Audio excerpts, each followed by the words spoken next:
जब सुने के होई भोजपुरी गाना बस बजे के चाही गाना।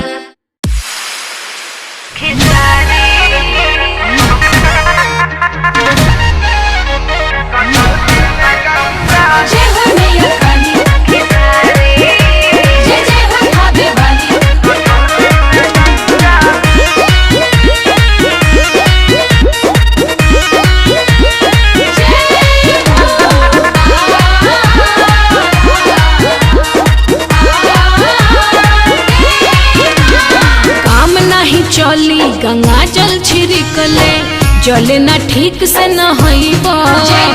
कान खोली बात हमार सुनाए स्वामी, पूजा में शामिल न होईबा। अच्छा काहे? काम नहीं चली गंगा जल छिड़कले जले न ठीक से न हईबा। कान खोली बात हमार सुनाए स्वामी, पूजा में शामिल न होईबा। भगती के भाव में अभाव नहीं चले, काम जनी करो बेढंगा। झूठो के धनिया करत बारू पंगा, मन चंगा तो कटौती में गंगा।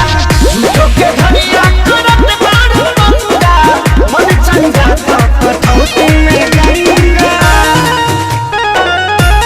जय जय माँ।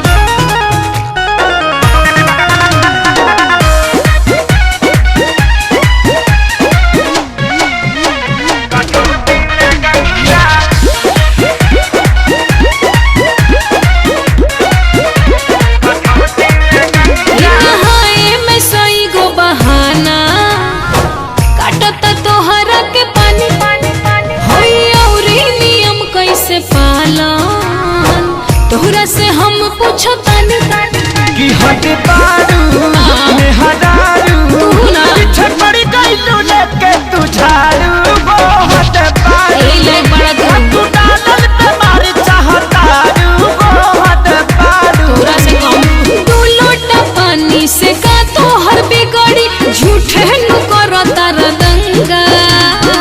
झूठो के धनिया करत बारू पंगा, मन चंगा तो कटौती में गंगा। झूठो के धनिया करत बारू पंगा, मन चंगा तो कटौती में गंगा।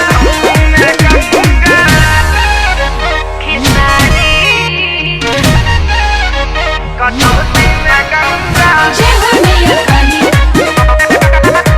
जय जय हो भाभी वाली।